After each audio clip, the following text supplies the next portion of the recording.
Ça, c'est une arme redoutable que possèdent tous les arbitres, autant amateurs que professionnels. Un outil qui leur permet d'affirmer leur autorité sur le terrain. Dans ce deuxième numéro de Culture Foot, il sera question de l'invention du carton rouge.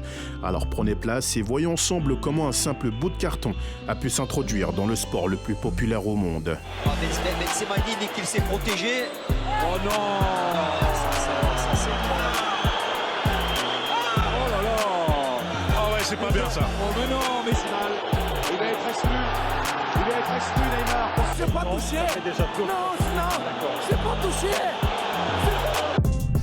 Pour connaître l'origine du carton rouge, il nous faut remonter à la Coupe du Monde 1962. La Chili, pays organisateur, affronte en phase de poule l'Italie, double championne du monde. Quelques jours plus tôt, deux journalistes italiens, Antonio Ghirelli et Corrado Pizzanelli, sont alors envoyés en Chili par leur journal pour couvrir l'événement. Jusqu'ici, tout va bien, mais les choses se gâtent lorsque, dans leur article, ils dressent un portrait de la Chili assez déroutant. Ils avancent par exemple que la Chili est un pays corrompu, affligé de tous les maux comme la malnutrition, l'analphabétisme, la misère ou encore la prostitution. Autant dire que ces déclarations n'ont pas été du goût du peuple chilien et du même coup des joueurs de la sélection chilienne. Inquiets de l'issue de la rencontre suite à cette polémique, la FIFA décide alors de désigner Ken Aston, réputé comme étant un arbitre autoritaire. Mais on ne peut échapper à sa destinée et l'arbitre anglais l'a appris à ses dépens. Entre la Roja et la Squadra Azzurra, la guerre était déclarée. Une multitude de mauvais gestes s'est alors abattue sur la pelouse. Je vous laisse juger par vous-même.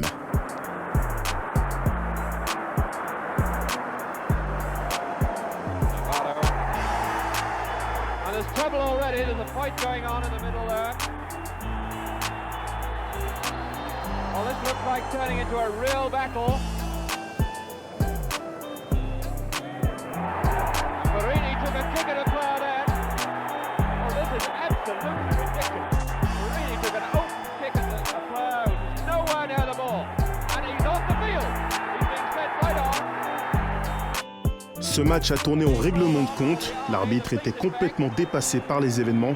Il a fallu attendre 10 minutes et l'intervention des officiels de la FIFA accompagnés de la police pour que Giorgio Ferrini sorte définitivement de la pelouse, coupable d'un tacle à la nuque. Ces images ont fait le tour du monde et le match fut baptisé par la suite la bataille de Santiago.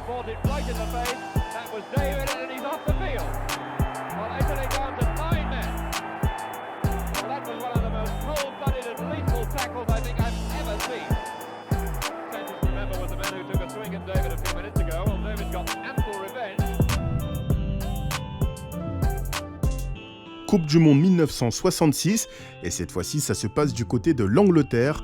Pour son quart de finale, le pays hôte reçoit l'Argentine, et dans un match extrêmement disputé, l'Argentin Antonio Ratin est alors expulsé par l'arbitre allemand Rudolf Kreitlen.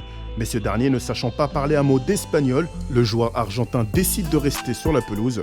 C'est l'incompréhension générale, à tel point que les officiels de la FIFA demandent à Ken Aston, désormais responsable de la désignation des arbitres, de trouver rapidement une solution pour pallier à ce problème. Après la rencontre, Ken Aston décide de rentrer chez lui en voiture. Il s'arrête à un feu rouge et c'est à cet instant, voyant le feu rouge, qu'une idée a émergé de son esprit, adapter ce règlement du code de la route au football. Ken Aston soumet son idée à la FIFA. Le jaune représenterait un avertissement. Quant au rouge, il serait synonyme d'expulsion du joueur. L'instance du football valide le projet. Place désormais au carton jaune et carton rouge.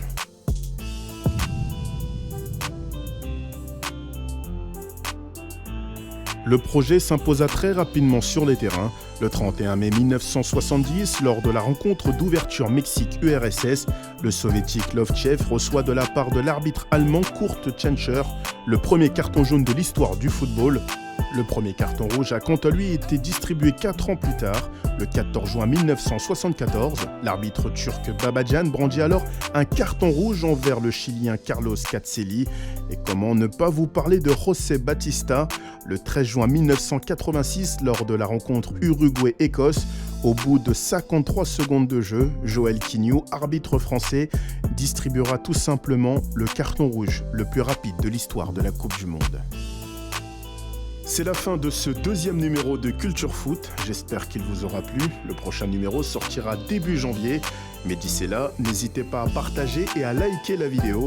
Abonnez-vous à la chaîne si ce n'est pas encore fait. Vous pouvez également me suivre sur les réseaux sociaux, Twitter et Instagram. Sur ce, je vous dis à très vite pour de nouvelles vidéos sur Crazy Foot.